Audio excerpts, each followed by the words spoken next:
नमस्कार दोस्तों, आप देख रहे हैं एक भारत डेली और आपके साथ मैं हूं राम बाबू गौतम। 15 जनवरी को उत्तर प्रदेश की पूर्व मुख्यमंत्री और बसपा प्रमुख मायावती जी का जो जन्मदिन है वो बड़े ही धूमधाम से मनाया गया। और 15 जनवरी को जैसा कि आप सबको पता है कि बहुजन समाज पार्टी की जो प्रमुख हैं मायावती जी, उनका जन्मदिन जो है वो जन कल्याणकारी दिवस के रूप में मनाया जाता है। मतलब इसको पीपुल्स वेलफेयर डे के रूप में जो बहुजन समाज पार्टी के कार्यकर्ता हैं वो मनाते हैं। सबको बड़ी बेसब्री से इंतज़ार होता है कि जब बहन जी 15 जनवरी को आएंगी तो उसके बाद वो कोई बड़ी घोषणा करेंगी, कोई बड़ा ऐलान करेंगी हर बार की तरीके। और इस बार भी 15 जनवरी को जब बहन जी प्रेस कॉन्फ्रेंस करने आई अपने जन्मदिन के मौके पर लखनऊ में, बसपा का जो प्रदेश कार्यालय है, तो वहाँ से बहुजन समाज पार्टी ने बहुत बड़ा ऐलान कर दिया है। और अब इसके बाद तरह तरह की जो है चर्चाएं शुरू हो गई हैं बसपा को लेकर के, आने वाले समय में बसपा की रणनीति को लेकर के। तो उन सब चीज़ों पे आज मैं विस्तार से चर्चा करने वाला हूं कि आखिर बहुजन समाज पार्टी की सुप्रीमो प्रमुख बहन जी ने क्या ऐलान किया है।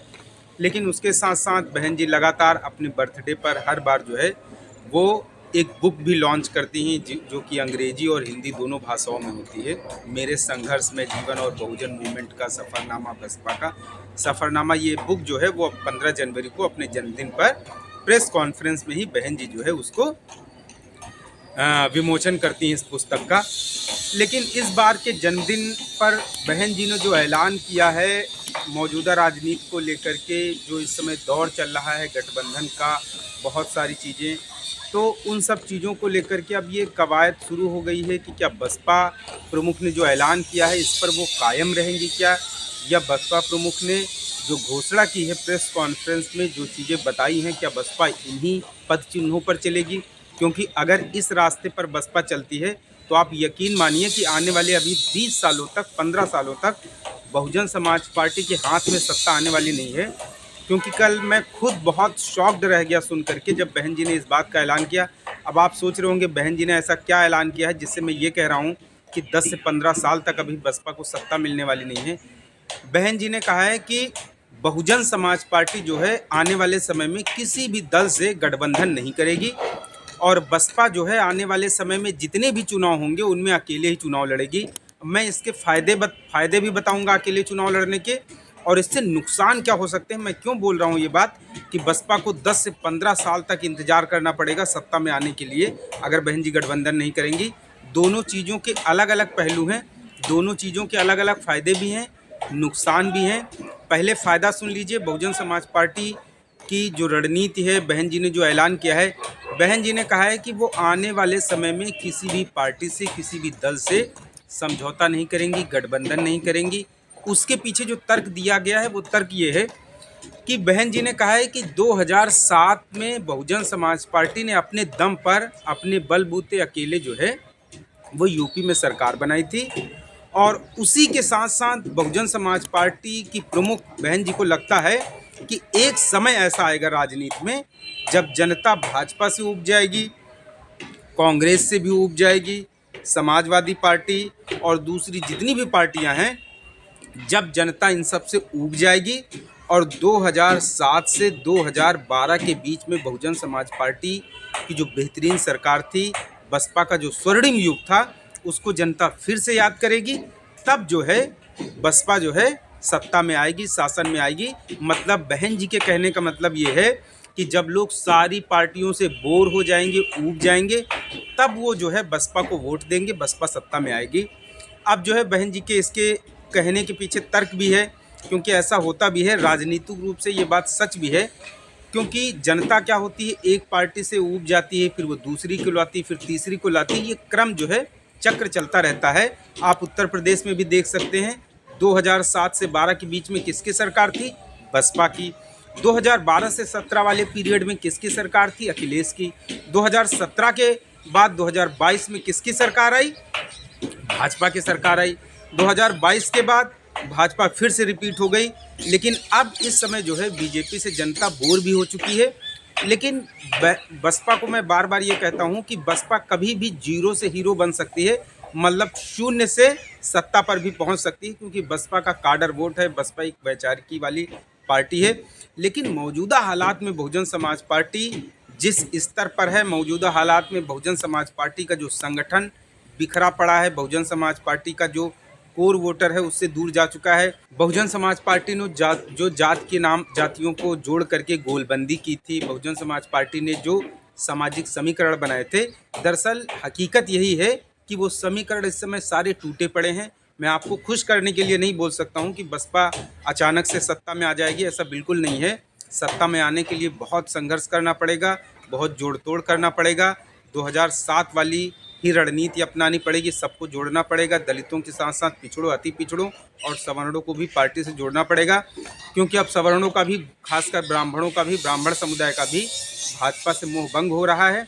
और जब भी भाजपा से मोह भंग होगा तो ये सबको पता है कि वहाँ का जो वोटर है वो कहाँ शिफ्ट करेगा, बसपा में शिफ्ट करेगा। तो ये तो बहन जी ने एक पक्ष रखा है कि जब जनता दूसरी पार्टियों से बोर हो जाएगी, ऊब जाएगी, तो वो बसपा की तरफ दोबारा रुख करेगी। अब दूसरे वाले पहलू पर आते हैं कि बहुजन समाज पार्टी ने बहुजन समाज पार्टी गठबंधन से इनकार क्यों कर रही। दरअसल ये दौर जो है वो गठबंधन का चल रहा है और बिना गठबंधन के इस समय मौजूदा हालात में किसी को सफलता नहीं मिलने वाली है। भाजपा जैसी जो इस समय भारतीय जनता पार्टी का एक युग कह सकते हैं कि कालखंड चल रहा है, भाजपा जैसी बड़ी पार्टी ने भी उत्तर प्रदेश में भी आप चले जाइए, चाहे बिहार में चले जाइए, चाहे आप छत्तीसगढ़ में चले जाइए, चाहे आप कहीं भी किसी भी स्टेट में चले जाइए, बीजेपी ने एक एक दो सीट वाले लोगों को भी अपने साथ जोड़ रखा है। आप यूपी में ही उदाहरण देख लीजिए, बीजेपी की पूर्ण बहुमत की सरकार होने के बावजूद भी जयंत चौधरी को शामिल किया गया, आरएलडी को कैबिनेट में जगह दी गई। बीजेपी की पूर्ण बहुमत की सरकार होते हुए भी राजभर को दोबारा से मंत्री बनाया गया। ये सब इसलिए किया गया क्योंकि भारतीय जनता पार्टी की जो राजनीतिक जमीन है उत्तर प्रदेश में और ज़्यादा मजबूत हो सके, उसके सामने प्रतिद्वंदी जो है पस्त हो जाएं। इसलिए भारतीय जनता पार्टी ने जितनी भी छोटी छोटी जातियों वाली पार्टियां हैं, जितनी भी छोटे छोटे जो राजनीतिक पार्टियां हैं, उनको अपने आप में शामिल कर लिया है। तो लेकिन ऐसा नहीं है कि बहन जी ने अपने जन्मदिन पर ऐलान कर दिया है कि अब वो गठबंधन नहीं करेंगी, अकेले चुनाव लड़ेंगी। ऐसा भी नहीं है कि इस फॉर्मूले को लागू ही किया जाए। कई बार क्या होता है, बहन जी कहती कुछ और हैं और कर कुछ और देती हैं।